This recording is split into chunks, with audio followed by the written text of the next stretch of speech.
Cancer नाम ही काफी है किसी की हंसती खेलती जिंदगी को गम में तब्दील कर देने के लिए। जैसे ही ये इल्म होता है कि आपको कैंसर है, अचानक आपकी जिंदगी थम सी जाती है। ऐसा लगता है कि अब जीने की कोई उम्मीद ही नहीं बची। आपके अपने भी खौफ में आ जाते हैं। हर पल आप इस खौफ के साए में जीते हैं, जाने कौन सा पल आपका आखिरी होगा। और यही खौफ आपके अपनों को भी न जीने देता है न मरने देता है। कैंसर के लिए बहुत ज्यादा रिसर्चर्स होते आए हैं, उसके बावजूद भी ये हमारी जिंदगी से दूर क्यों नहीं जा पा रहा? क्यों हम इससे नहीं बच पाते? क्यों हमें नहीं पता लगता शुरुआत में ही कि हमें कैंसर है? हम बचाव क्यों नहीं कर पाते? ये तमाम सवाल हमारे जहन में उठते रहते हैं।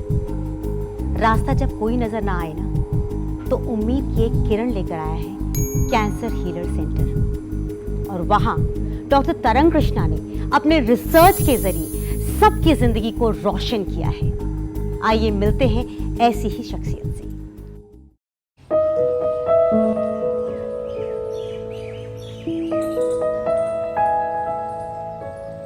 मेरे लिए बहुत चैलेंजिंग होता है, आसान नहीं है। वो उम्मीद करते हैं कि डॉक्टर साहब किसी तरीके से उन्हें बचा लीजिए।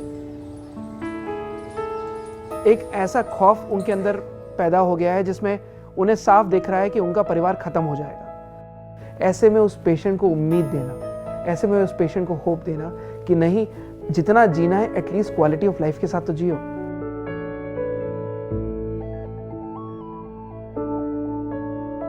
कैंसर की एक अजीब ही टेंडेंसी है, एक मरीज को वो नहीं मारता, उसके साथ साथ उसके पूरे परिवार को मार देता है। जो मेरी दवाइयां हैं, जो हमारा ट्रीटमेंट है, वो मुझे पॉजिटिविटी देता है। जब मैं सुबह सुबह वॉक करता हूं, तो जब आप चिड़ियों की चहचहाहट सुनते हो, तो एक अलग ही एनर्जी आपके अंदर इन्फ्यूज होती है।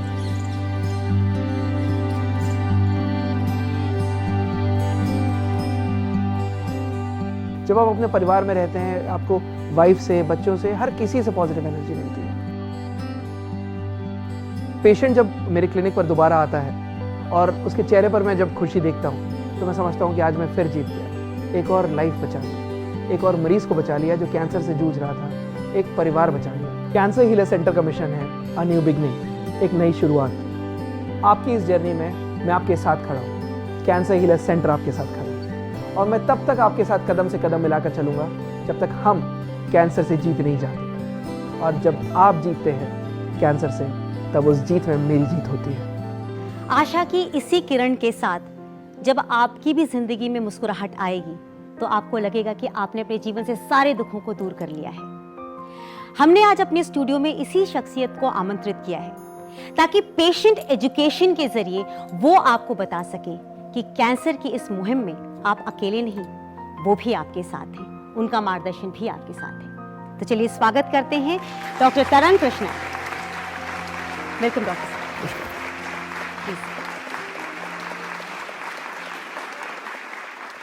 डॉक्टर साहब, मैं सबसे पहले ये जानना चाहूंगी कि हम कैंसर के नाम से इतना डरते किस लिए हैं? कैंसर को लोग एक हवा समझ लेते हैं। कैंसर के बारे में ये सोचते हैं कि कैंसर मृत्यु की पूर्व सूचना है। जब किसी के परिवार में या उसके रिश्तेदार में कैंसर की रिपोर्ट आती है और डायग्नोज होता है कि कैंसर हो गया है, तो वो समझ लेता है कि अब दिन ख़त्म हो गए। किसी की अगर शादी होनी है, किसी का अगर बच्चे के एडमिशन होना है, या फिर कोई भी घर में मैरिज कुछ भी होना है, तो वो समझ लेता है कि अब दिन निश्चित आ गए। क्या मैं इतने दिन जी भी पाऊंगा? क्या मैं अपने पोता पोती को देख पाऊंगा? क्या मैं अपने बेटे की शादी करा पाऊंगा? जबकि ऐसा नहीं है। कैंसर को लोग एक जो हवा समझ लेते हैं, वैसा नहीं समझना चाहिए। कैंसर का इलाज संभव है, कैंसर से लड़ा भी जा सकता है, कैंसर से जीता भी जा सकता है। ज़रूरत है एक अवेयरनेस की, ज़रूरत है जानकारी की। जानकारी अभी भी लोगों के पास बहुत कम है।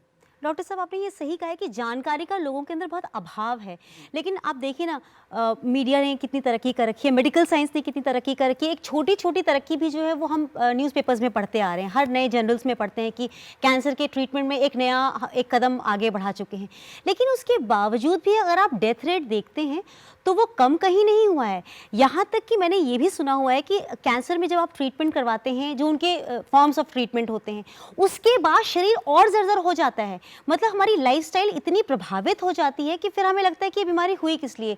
कई बार तो मैंने लोगों को ये भी कहते हुए सुना है कि शायद हमारे कुछ पाप रहे होंगे जिसकी वजह से कैंसर बीमारी हो गई है। नहीं, ऐसा नहीं है। ये एक मिथ है, ये एक माइथोलॉजिकल कंसेप्ट है जो अपने आप से लोग समझ लेते हैं कि अगर कैंसर हो गया तो पिछले जन्म के कोई पाप होंगे, पिछले जन्म का कोई उन्होंने दुष्कर्म किया होगा, और इस तरीके से फला बातें कि ग्रह खराब चल रहे हैं। मैं एस्ट्रोलॉजिकल कंसेप्ट में नहीं जाता, मैं जिस चीज़ पे जा रहा हूँ which is pure medical science. अगर कैंसर के बारे में बोला जाए तो कैंसर एक टिपिकल शब्दों में कॉन्स्टेंट इरिटेशन कॉजेज कैंसर। कोई भी चीज़ अगर आपको कॉन्स्टेंटली इरिटेट कर रही है, कोई भी चीज़ अगर आपको लगातार परेशान कर रही है, चाहे वो फिजिकल हो, चाहे इमोशनल हो, चाहे स्पिरिचुअल हो, तो वो आगे चल के कैंसर का रूप ले सकती है। जनरली आपने देखा होगा योगिता जी, मतलब मैं अपने ट्रीटमेंट में, अपने प्रैक्टिस में देखता हूँ कि लोग आते हैं, वो मुझसे ये सवाल पूछते हैं कि डॉक्टर साहब अच्छे खासे थे, 50-55 साल के, एंड कोई परेशानी नहीं, नॉर्मल अपना जॉगिंग करते थे, योगा करते थे, सुबह काम पे जाते थे। लेडीज़ आती हैं, वो कहती हैं कि डॉक्टर साहब मैं सुबह उठ के पूजा पाठ करती हूँ, वॉक करती हूँ, अपना सारा काम करती हूँ, कोई कुछ परेशानी नहीं। जब अपना नॉर्मल रूटीन में टेस्ट कराने गए तो डायग्नोज हुआ कि कैंसर डायग्नोज हुआ है, और कैंसर जब डायग्नोज हुआ है वो 3rd स्टेज या 4th स्टेज पर है। जब आगे चल के उनके पेट स्कैन, PET स्कैन कराया जाता है, जिससे पता चलता है कि पूरे शरीर में कहाँ कहाँ बीमारी फैली हुई है, उससे पता चलता है कि डॉक्टर साहब उनके लिवर में भी है, लंग्स में भी है, बोन्स में भी है। कमाल है डॉक्टर साहब, ऐसा कैसे हो गया कि बीमारी आगे इतनी फैलती गई, पता नहीं चला। ऐसा नहीं है कि पता नहीं चला, ऐसा नहीं है कि कैंसर ने आपको सिग्नल्स नहीं दिए। कैंसर हर मरीज को समय समय पर सिग्नल देता रहता है। कैंसर हर समय पेशेंट को कुछ ना कुछ ऐसे सिग्नल देता है जिससे आपको पता चल जाता है कि कुछ ना कुछ अंदर शरीर में गड़बड़ चल रही है। अवेयरनेस की कमी, जानकारी की कमी है जिसे हम पकड़ नहीं पाते। जब मैं कह रहा हूँ constant irritation causes cancer, that means कोई भी चीज़ अगर लगातार आपको इरिटेट कर रही है, सपोज किसी के अगर दांतों के बीच में बार बार गाल आ रहा है, गाल कट रहा है, वो आगे चल के गाल का कैंसर सीए चीक हो सकता है। Oh my God. जब एक मदर अपने बेटे को फीड करा रही है, ब्रेस्ट फीड करा रही है, और बच्चे की कोहनी उसके ब्रेस्ट पे लग जाती है, वहाँ पर जो छोटी सी लंप भी डेवलप हो जाती है, उससे भी ब्रेस्ट कैंसर हो सकता है। स्मॉल इंडिकेशंस, किसी को अगर बार बार पेन हो रहा है, या फिर डायरिया हो रहा है, उसके साथ कॉन्स्टिपेशन ऑल्टरनेट जा रहा है, या फिर बीच बीच में कभी किसी लेडीज़ की माहवारी लंबी खिंच जा रही है, या बाकी और किसी भी तरीके की परेशानी, जो एक सिग्नल, जो एक चीज़ प्रोलॉन्ग हो रही है, वो आगे चल के कैंसर का रूप ले सकती है। लोग उसको समझते हैं कि कैंसर डॉक्टर साहब पता नहीं चला और अभी अभी डायग्नोज हुआ और बीमारी अंदर इतनी फैली हुई थी। जब वो कैंसर सिग्नल दे रहा था, आप उसको पकड़ नहीं पा रहे थे, एंड दैट्स हाउ कैंसर अंदर ही अंदर फैलता जाता है। डॉक्टर साहब ने कहा कि सिग्नल्स देते हैं। आपको भी पता है कि मतलब लोग छोटी छोटी चीज़ों के लिए वो सेल्फ मेडिकेशन खुद ही कर लिया करते हैं। अगर सिर में लगातार दर्द चल रहा है तो दवाई खा लेते हैं, या आई स्पेशलिस्ट को जाके आई टेस्ट करवा लेते हैं। मुझे लगता है उस लेवल पे भी उसका मतलब प्रॉब्लम है कि डॉक्टर्स भी अर्ली स्टेज में ये नहीं रिकमेंड करते कि आप टेस्ट करवाइए, बिकॉज जब तक वो टेस्ट के लिए बोलेंगे नहीं, हमें पता नहीं चलेगा। बिल्कुल, एक्चुअली क्या है कि लोग कैंसर के टेस्ट कराने में, अगर कोई डॉक्टर किसी मरीज़ के लिख देता है कि ये कैंसर के टेस्ट कराने हैं, तो वो कहीं ना कहीं उसके पैरों के नीचे से ज़मीन निकल जाती है। वो ये समझने लगता है डॉक्टर साहब कहीं कैंसर तो नहीं है।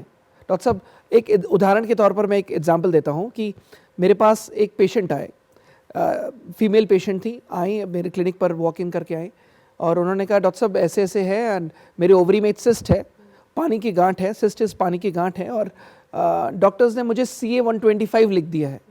तो जब उसने मुझे CA-125, ओवेरियन कैंसर की जांच होती है, CA मार्कर जो ब्लड के थ्रू जांच करते हैं, तो डॉक्टर ने मुझे CA-125 लिख दिया है। अब कहीं मुझे कैंसर तो नहीं है, इसलिए मैं एक बार आपके पास दिखाने आई हूँ।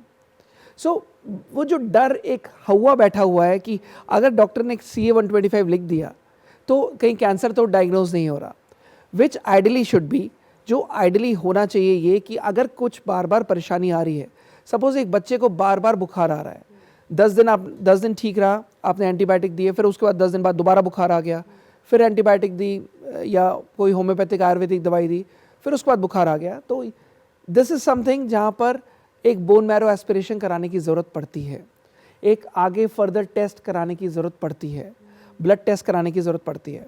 बट अगर किसी के बच्चे के पेरेंट्स को बोल दो कि आपको ये टेस्ट कराना है, तो वो समझता है डॉक्टर साहब कहीं कैंसर तो नहीं हो गया।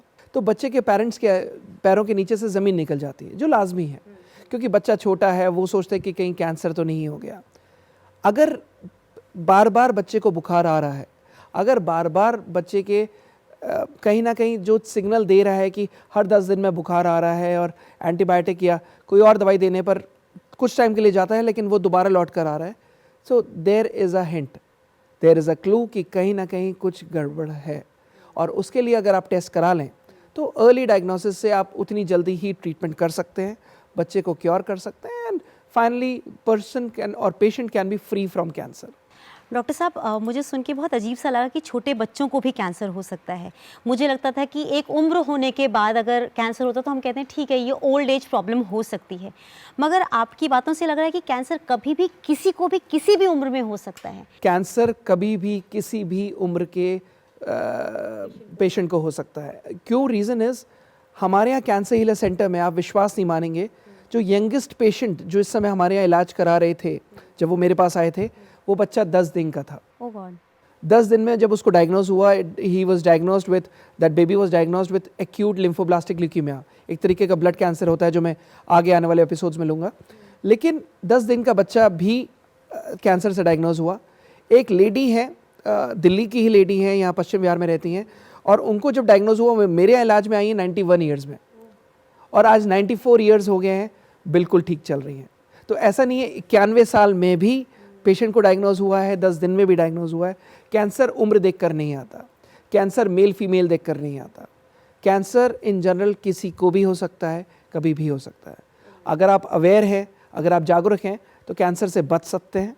कैंसर डायग्नोज हो गया और ट्रीटमेंट सही है तो आप ठीक भी हो सकते हैं। डॉक्टर साहब, मैं जानती थी कि कैंसर के बारे में सही तरीके से जानकारी आप ही हमें दे सकते हैं, क्योंकि आपने कैंसर हीलर सेंटर के ज़रिए सैकड़ों मरीजों को ठीक किया, और आज भी आपके पास कभी हम आते हैं तो हम देखते हैं भीड़ लगी रहती है लोगों की, क्योंकि उम्मीद आपने जगाई है, सही तरीके से जीवन जीने की शैली आप सिखाते हैं, जहाँ सारी होप्स ख़त्म हो जाती हैं जब हम वर्ड कैंसर सुनते हैं। तो मैंने बताया ना डॉक्टर साहब, लोग आप तक पहुँचते हैं लेकिन कई बार गिरकर उठकर पहुंचते हैं, लेकिन आप उनको भी बहुत सहला करके, जो लोग गिर के भी आपके पास पहुंचे, आप सहला करके उनको सही लाइन ऑफ ट्रीटमेंट दे करके बिल्कुल तंदुरुस्त कर देते हैं।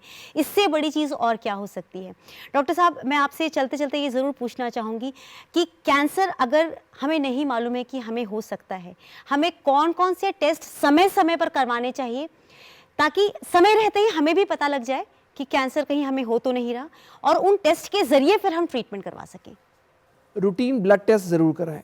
अच्छा। कहते हैं कि 30 साल के बाद हर आदमी को या हर औरत को 30 साल के बाद routine blood test, complete blood count, ultrasound, x-ray, ये रूटीन टेस्ट कराने ही चाहिए। अवेयरनेस की कमी है। It is always said awareness is better than cure. अगर आप अवेयर हैं, अगर आप जागरूक हैं, तो वो क्योर होने से कहीं ज़्यादा ऊपर है। Very true. तो अगर ज़रूरत है कि अगर कोई आदमी रूटीन में अपने ब्लड टेस्ट करा रहा है, रूटीन में अपने एक्सरे अल्ट्रासाउंड्स करा रहा है, which is always helpful. X-rays हमें नेचुरल बातें लिमिट में कराने चाहिए, बिकॉज एक जीवन में एक आदमी को 3 से ज़्यादा एक्सरेज कराने में, बिकॉज उसमें भी रेडिएशन शरीर के अंदर जाता है, तो अल्ट्रासाउंड करा सकते हैं। But again, constant irritation causes cancer. कोई भी चीज़ अगर लगातार कॉन्स्टेंटली इरिटेट कर रही है, उस पर लापरवाही ना बरतें, उसको छोड़ें ना, उस पर सोचें ज़रूर, ये ज़रूर सोचें, टेस्ट कराने में डरे नहीं कि कैंसर का टेस्ट करा रहा हूँ, कैंसर हो गया तो क्या होगा। कैंसर हो गया, बुखार होने पर क्यों नहीं सोचते कि बुखार हो गया तो क्या होगा। तो कैंसर होने पर ये ना सोचे कि कैंसर हो गया क्या होगा। जब बुखार ठीक हो सकता है तो कैंसर भी ठीक हो सकता है। कैंसर को हवा ना समझें। कैंसर से आप लड़ भी सकते हैं, जीत भी सकते हैं, और उसके बाद जीतकर एक अच्छी उम्मीद के साथ और एक अच्छा जीवन व्यतीत कर सकते हैं। डॉक्टर साहब ने कितनी पॉजिटिव बात कही है। आपने बुखार और कैंसर को एक लेवल पे लाके खड़ा कर दिया कि जैसे फीवर में कोई टेंशन लेने की ज़रूरत नहीं है, वैसे कैंसर में भी टेंशन लेने की ज़रूरत नहीं है। क्या ये लाइफस्टाइल से भी एसोसिएटेड डिसऑर्डर है? इम्यूनिटी रिलेटेड, यस एब्सोल्युटली, ये लाइफस्टाइल रिलेटेड डिसऑर्डर है। अगर आप देखें तो आजकल कैंसर क्यों इतना ज़्यादा फैल रहा है? कोई भी चीज़ प्योर नहीं है। सब्जियां हैं, सब्जियों पे अगर आप इंसेक्टिसाइड्स ना छिड़कें तो उसमें कीड़े पड़ जाते हैं। राइट। तो जितने सब्जी वाले हैं, जितने सब फार्मर्स हैं, वो सब उस पर इंसेक्टिसाइड्स, पेस्टिसाइड्स छिड़कते हैं ताकि वो सड़े ना। ये सब पेस्टिसाइड्स और इंसेक्टिसाइड्स में कार्सिनोजेंस होते हैं, कैंसर कॉजिंग एजेंट्स होते हैं, जिसकी वजह से कैंसर हो सकता है। फलों को पकाने के लिए, ये अगर आम है, आम को कार्बाइड में ना पकाएं तो आम पकेगा नहीं। तो आम को बेचने के लिए ये सब्जी वाले या फल वाले आम को कार्बाइड से पकाते हैं। कार्बाइड कार्सिनोजेनिक है, कार्बाइड से कैंसर होता है। पपीते को आप देखेंगे तो पपीते को सब्जी वाले या फल वाले 2 दिन में एकदम से पका देते हैं। ये सब जिस तरीके से केमिकल्स यूज हो रहे हैं, ये इन सब से कैंसर होता है।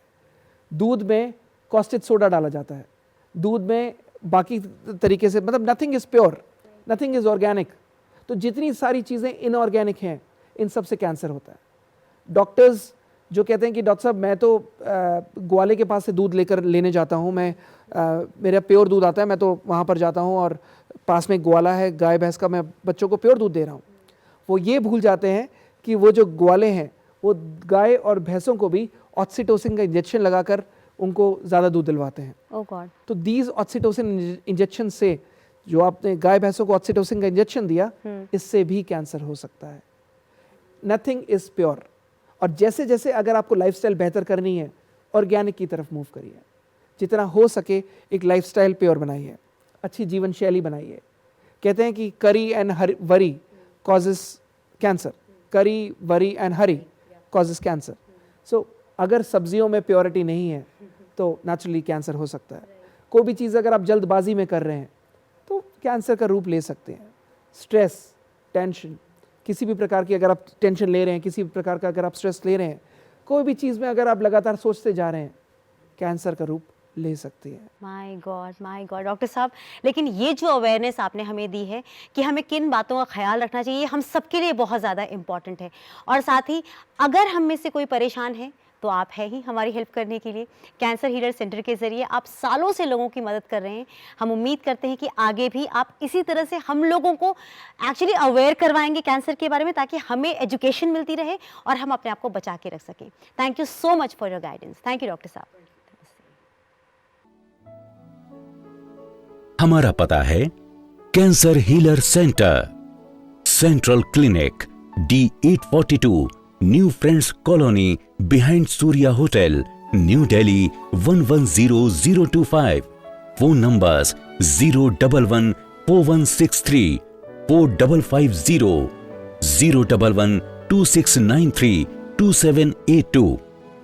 Pitampura clinic, unit number 808, pearl best heights, second, Netaji Subhash place, Pitampura, new Delhi 110034।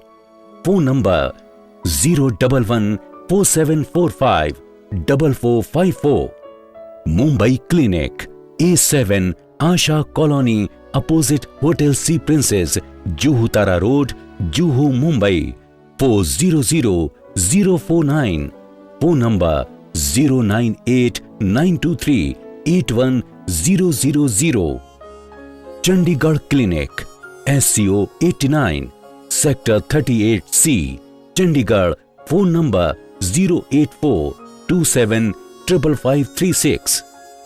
Ahmedabad clinic, B705, solitaire corporate, SG highway, next to Divya Bhaskar office, Ahmedabad 380051। Phone number 09925597284। Indore clinic, FF5, scheme number 54, Vijaynagar, opposite Apollo Rajshree hospital, Indore. Phone number 07314293343। आप हमसे संपर्क कर सकते हैं सोमवार से शनिवार सुबह 9 बजे से सायंकाल 7 बजे तक। हमारा ईमेल एड्रेस है info@cancerhealer.in। हमारी वेबसाइट है www.cancerhealercenter.com।